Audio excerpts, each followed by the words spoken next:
Hello guys, good morning. कैसे हैं आप सब? उम्मीद है कि अच्छे होंगे। A1GS यूट्यूब चैनल पर आप सभी का स्वागत है। दोस्तों, बहुत ही धमाकेदार टॉपिक जो करेंट से रिलेटेड है आपके समक्ष लेके प्रस्तुत कर रहा हूं आज मैं। ऐसा टॉपिक जो किसी भी एग्जाम ऑफ पॉइंट व्यू से बहुत ही महत्वपूर्ण साबित होगा। और ये क्या है टॉपिक? ये है स्पेशल बिहार से संबंधित। क्या है? स्पेशल बिहार का टॉपिक है। ठीक है, तो ये बिहार का, लेकिन ऑल ओवर इंडिया में जितने भी एग्जाम कंडक्ट कराए जाते हैं सभी के एग्जाम पॉइंट ऑफ व्यू से आपके लिए सवाल बनेंगे। ठीक है, तो ये वीडियो को आप शुरू से अंत तक देखें और ध्यान पूर्वक देखिए। ठीक है, क्या है ये बिल, क्या है ये आज का topic?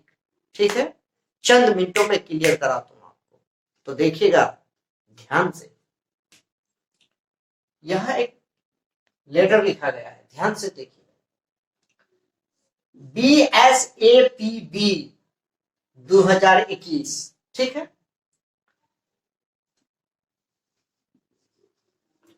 Bihar special arm police bill. ठीक है, 2021 इसका फुल फॉर्म हुआ दोस्तों, तो आप लोग समझ गए होंगे अब। Bihar special arms police bill, ठीक है, ये 2021 ये जो है बिहार के विधानमंडल, बिहार गवर्नमेंट ने पेश कर दिए हैं, लागू कर दिया गया।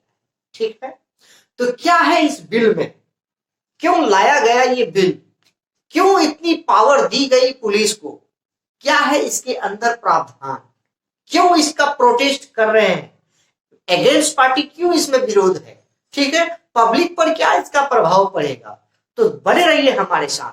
चंद मिनटों में आपको डिक्लेयर कराता हूं आज मैं इसके बारे में। ठीक है, तो सबसे पहली बात है दोस्तों कि ये बिल विधानमंडल में लाया गया। ठीक है,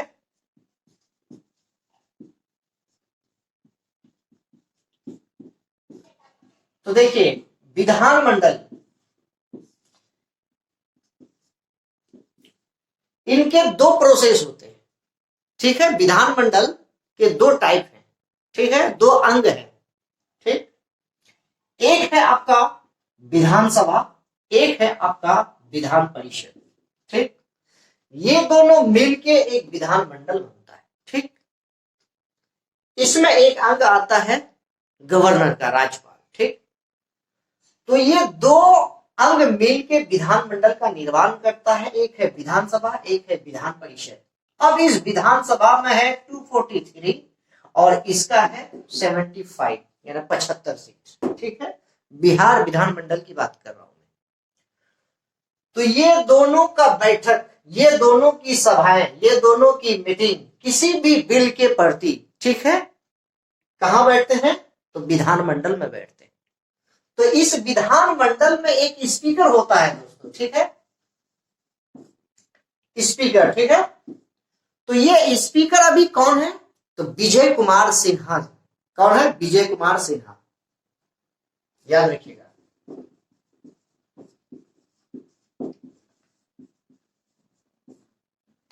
विजय कुमार सिन्हा। अब डेट याद रखिए, 24 मार्च 2021 को बजट सत्र चल रहे थे। ठीक है, कि कौन सा सत्र है, कौन सा सेशन? Budget session. ठीक, बजट सेशन समाप्त होने के बाद उसमें एक एक्ट लेके आते हैं, एक बिल प्रस्तुत करवाते हैं। ठीक है, वो बिल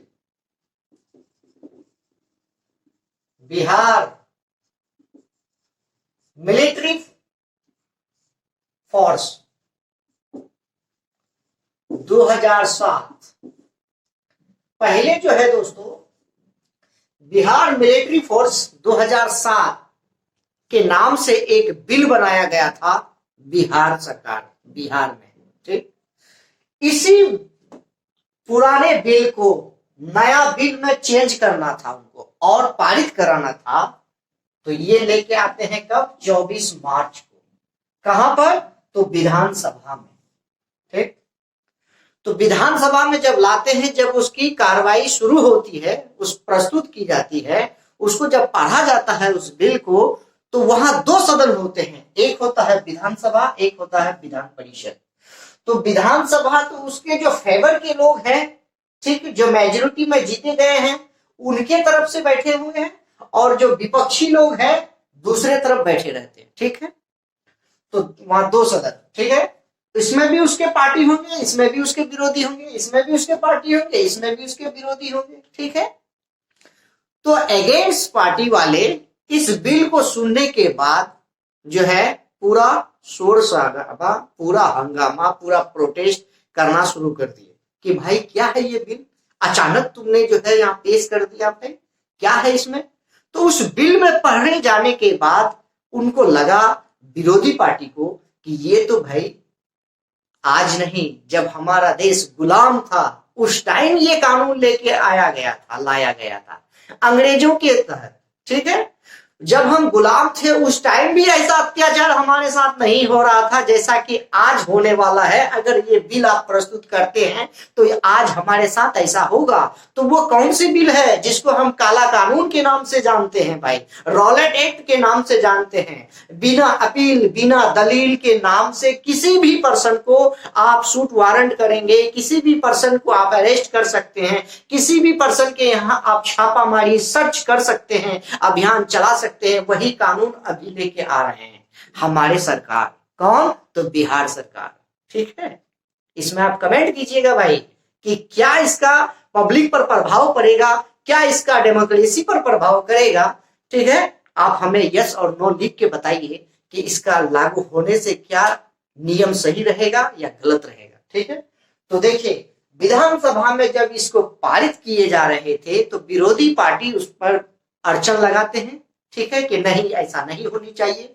अब इसमें जो स्पीकर है, स्पीकर को घेर लिए जाते हैं। ठीक है, ठीक, स्पीकर का आरोप है कि ये जो है विरोधी पार्टी हमें जो है चारों तरफ से घेर लिया गया। ठीक, अब घेर लिए तो मैं इसको कैसे हटाऊं। मैंने बोला कि भाई आप हट जाओ, यहां से चले जाओ, लेकिन नहीं माने कोई, तो मैंने पुलिस को ऑर्डर कर दिया।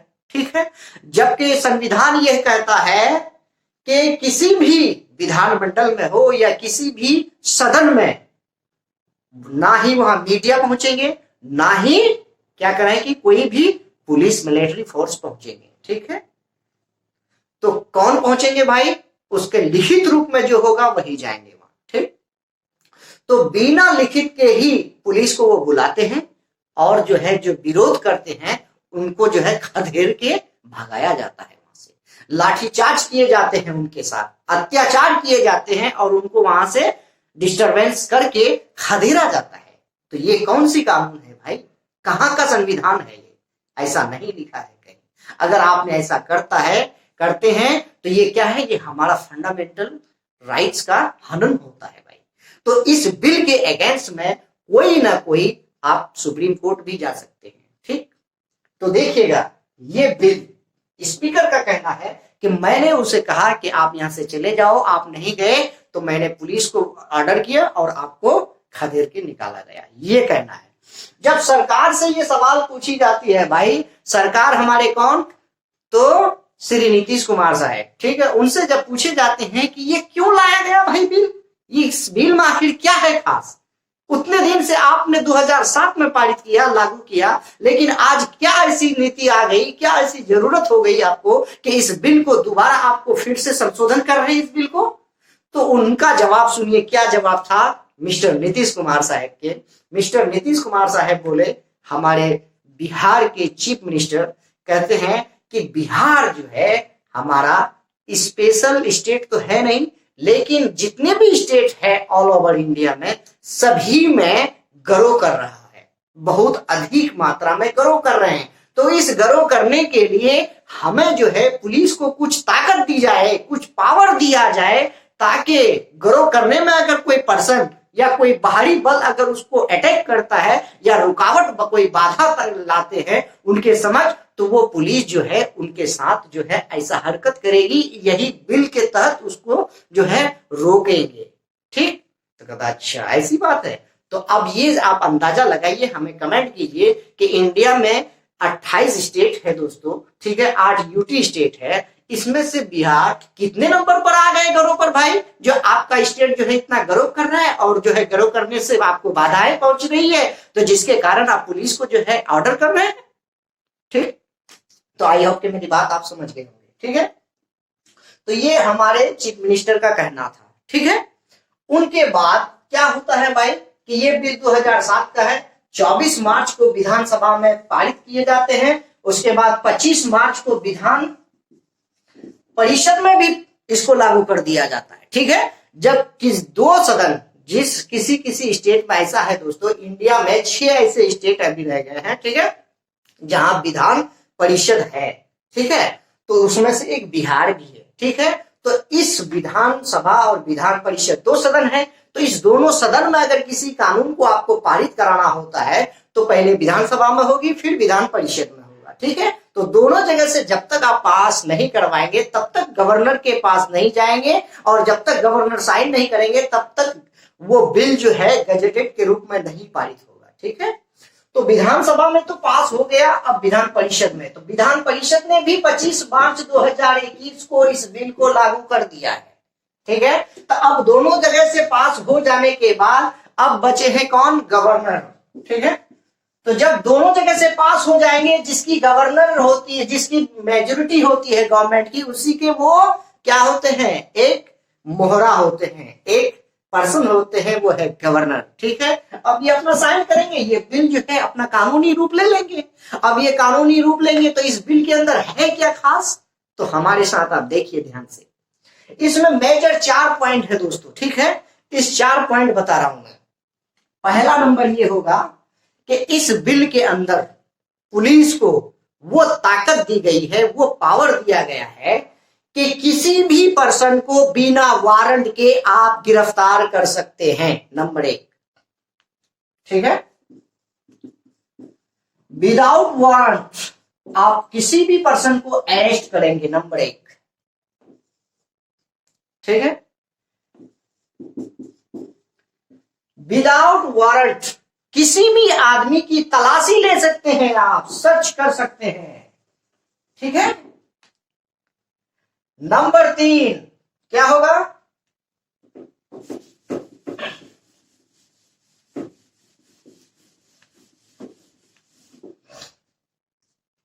नंबर 1 विदाउट वारंट किसी भी पर्सन को अरेस्ट करेंगे। नंबर 2 विदाउट वारंट किसी भी पर्सन का आप सर्च कर सकते हैं, तलाशी ले सकते हैं। अगर उसको शक होती है कि ओए यहां आओ बाबू, क्या है, तो मेरा तलाशी भी ले सकता है, आपका तलाशी भी ले सकता है। ठीक है, बिना वारंट के। लेकिन ऐसा संविधान कहता है, संविधान में लिखा हुआ है कि अपराध 2 तरह से होते हैं दोस्तों, एक जघन्य, एक अजघन्य। ठीक है न, तो जिस अपराध में 3 साल से नीचे अगर सजा के प्रावधान है तो उसमें वारंट की जरूरत होती है। अगर 3 साल से एबव की अगर सजा होता है किसी को, विदाउट वारंट भी किसी को अरेस्ट किया जा सकता है। ठीक, ये कहता है संविधान। तो देखिए नंबर 1 नंबर 2 हो गया। अब नंबर 3 क्या है भाई, कि विदाउट वारंट। ठीक है, आपको अगर किसी पर अगर पुलिस को अगर शक है, ठीक, कि ये पर्सन के साथ में भी ऐसा हुआ है या इनका शकल या सूरत से लगता है कि इन्होंने ये काम किया है, तो आपको अरेस्ट करेंगे।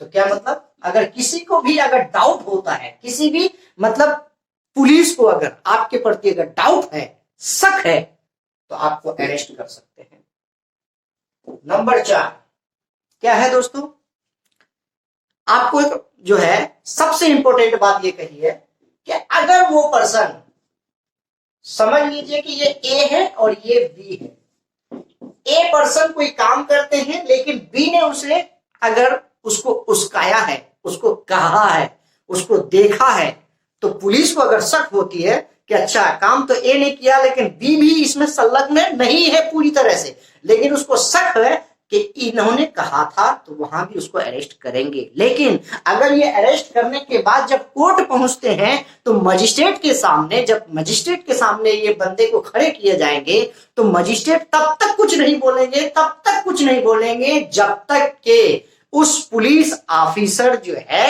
उसको ऑर्डर नहीं करेंगे। तो इससे यही साबित होता है कि कोर्ट काहे के लिए बनाया गया भाई।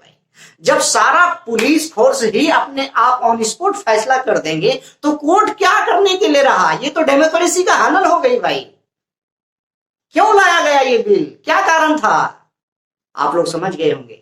ठीक है, तो हमें कमेंट सेक्शन में लिख के बताइएगा कि डेमोक्रेसी का हनन आर्टिकल 20 और 21 कहता है दोस्तों हमारा निजता का अधिकार, हमारा राइट है, ये फंडामेंटल राइट्स है, मेरा हनन होगा भाई दोस्तों। तो यदि मेरा हनन होता तो हम आर्टिकल कितना के तहत, हमें कमेंट सेक्शन में लिख के बताइए। सुप्रीम कोर्ट में दायर कर सकते हैं, PIL हम दर्ज कर सकते हैं, रीट दायर कर सकते हैं वहां। ठीक है जी, तो ये है आपका चौथा बिल। तो बहुत अच्छे से ये आप समझ गए होंगे ये बिल। ठीक है, और समझने के बाद आपको अगर अच्छा लगता है या इसमें कोई भी कमी या कोई भी डाउट लगता है तो हमें आप कमेंट करके बताइए कि ये बिल आपके लिए होना चाहिए या नहीं होना चाहिए, लागू होना चाहिए या नहीं होना चाहिए, या विरोधी को इसके प्रति विरोध करना चाहिए या नहीं करना चाहिए। ठीक, ऐसा ही कानून अभी इंडिया में मिलिट्री फोर्स को दिया गया है। वो कौन सा कानून है भाई, तो देखिए अफसपा, क्या बोलते हैं इसको, अफसपा। ठीक है, arm force special power act. ये जो है इंडिया के कई स्टेट में है। कई का मतलब ये है कि नॉर्थ ईस्ट 7 सिस्टर के नाम से जाने जाते हैं। तो नॉर्थ ईस्ट के कई ऐसे स्टेट है वहां के उसमें जो है ये अफसपा कानून दिया गया। इस कानून के तहत है कि किसी भी पर्सन को बिना वारंट का आप गिरफ्तार करेंगे, बिना वारंट के आप शूट कर सकते हैं, बिना वारंट के आप तलाशी ले सकते हैं, बिना वारंट के आप छापे मार सकते हैं उसके घर पर या उसके प्रति। ठीक है, तो ये तो आप भाई जो कानून आपने वहां लगा रखा है, मिलिट्री फोर्स को दे रखा है, वही कानून तो आप पुलिस को दे दिए। तो जब पुलिस की ये राज हो गई तो पब्लिक पर इसका क्या प्रभाव पड़ेगा। ठीक, तो ये तो पुलिस का राज हो गया दोस्तों। जब अंग्रेज हम पर राज करते थे उस टाइम भी पुलिस की राज नहीं थी, तो आज कौन सी जरूरत हो गई आपको पुलिस की राज लाने की। ठीक है, तो ये कानून आपका वहां और जैसे जम्मू एंड कश्मीर 2 जगह ये कानून अभी लागू है, अफसपा कानून। ठीक है, तो हमें आप कमेंट सेक्शन लिख के बताइएगा कि ये कानून आपके लिए कैसा होना चाहिए या नहीं होना चाहिए। और चलते चलते मैं एक बात कहना चाहूंगा दोस्तों कि जो भाई अब तक हमारे A1 यूट्यूब चैनल को सब्सक्राइब नहीं किए हैं, बराए मेहरबानी इस चैनल को सब्सक्राइब कीजिए और बेल आइकन को प्रेस कीजिए। जो ही मैं वीडियो अपलोड करूं आपके पास ऑन स्पॉट नोटिस आए और आप इसका आनंद ले सके। तब तक के लिए धन्यवाद, बाय बाय।